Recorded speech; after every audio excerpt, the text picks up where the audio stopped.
Happy Tuesday, everybody. This is Ronnie from Seattle. And I am here to talk to you a little bit about failure because I have failed. I failed kind of big time. And sometimes I failed little times. But what I want you to think about is, in the blog post that I just posted this week, it's all about failure. And it's all about, are you really a failure? Or have you failed at something? Because there's a difference. And have you really failed at something? So let me dig into that just a little bit. I would say failure is somebody who has not accomplished anything. They have not, everything that they've tried has gone south. It hasn't worked. It's TU. It's bad. They try for a job, they don't get it. They try to learn to swim, they drown. Well, that's a little drastic, but I gotta have this piece of hair right here. Sorry, a little drastic. I can't think of anybody who's a failure. But I can think of people who have failed. Me being one of them, I failed a ton. But as I think about it, you've all heard this. I mean, you've heard it, and you've heard me say it before. I'm just going to say it again. Failure is a practice. If I think about it as a practice, when you're a baby, think about that first time you get up. If you can remember, or you've had your own kids and you've watched, and they're trying to pull themselves up on their feet, and they're climbing on the couch or the coffee table or whatever it is, and they let go. And what happens? They land on their butt. It's a good thing we have diapers on them, right? Because it kind of cushions it. Sometimes they land on their face. Sometimes they hit something and they get a mark on their head. And that's why we have so many kids now. All of our kids, none of them walk. They're all still just crawling around, right? Your kids are still crawling. 40 and still crawling, right? Because your kids are failures. Okay, our kids aren't failures. Our kids didn't stop trying to pull themselves up. They didn't, the time that they fell and we didn't pick them up, they didn't fail. They got up and they tried again. They tried again. It was a practice. Okay, so let me give you another example. Think about playing the piano. Well, or an instrument. I don't know if you've ever played an instrument or anything like that. You don't just play the right notes the first time you play something. You don't just get the fingering, on the piano. I used to irritate my piano teacher because, it was thumb under or finger over, and I wouldn't do it right because I didn't like to do that, or I had small hands and it didn't work that way. And so I would fail. And then I'd play it again and I would fail. Or did I? Did I fail? No, I practiced. I had a practice run. And then I practiced again and again and again. And to be honest with you, I never, ever got the fingering 100% right. Never, ever, ever. It wasn't that important to me.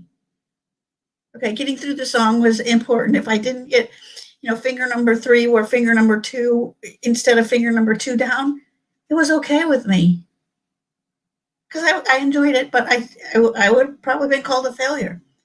Okay, for those of you who haven't played a musical instrument, let's think of sports. So you're on the football team, baseball team, basketball team, soccer team, whatever team you've been, a bowling team, badminton team. I can't think of any other sports. I was on sports once for about 6 weeks.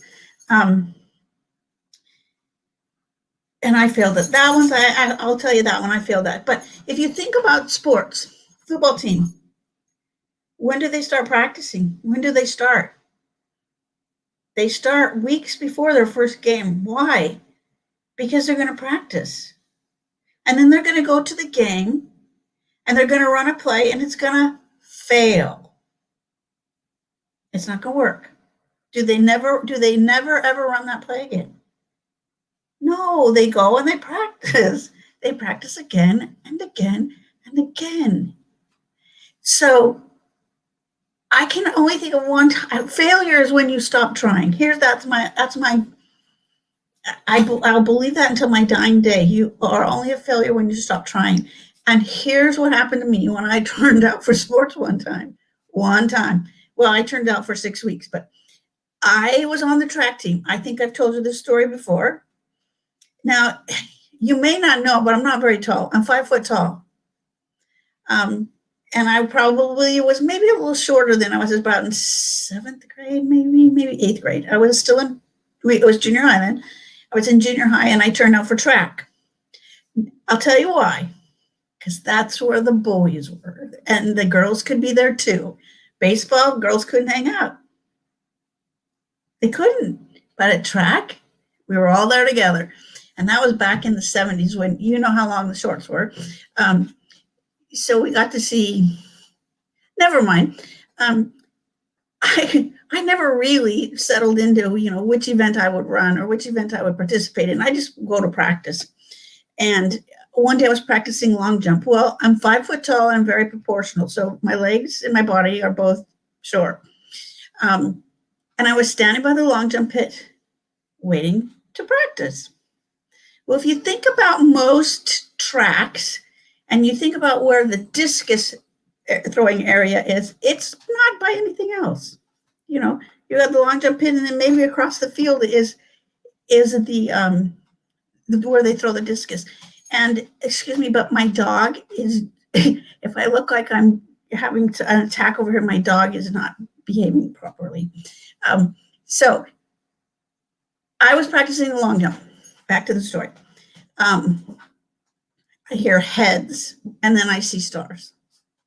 Because the person practicing the discus was not where the discus practice place is. It was by the long jump. And the discus hit me in the back of the head. Yes, I had stitches. Yes, I saw stars. Did I have a concussion? I don't know if they even looked for concussions back then. That was a long time ago. Anyway, I can remember Mr. Loomis making jokes about the guy holding my head together so it stopped bleeding, because he was like the heartthrob of the school. And I had really long hair, and him teasing me that I was going to be bald like him, like Mr. Loomis, which he was bald. So I didn't turn out after that. So I did quit. That was a failure at track. And, I don't really care. But the more I can look at the things I do as practice rather than failure, the easier they become. And I think that's just a mindset that we get to work into. Right now, I have been putting off doing reels on Instagram. Maybe not to be a big deal for some of you, but it's something I've wanted to tackle and figure out how to do. Make some of those cute things that everybody's making. I don't really want to do TikTok and get on there and dance, but they've got some good stuff on there too. But I've been practicing reels. I've had some times when I've had some failures, but I think I've got it. They're not great yet, but I'm getting there and I'm figuring them out. So I'm not supposed, people, I'm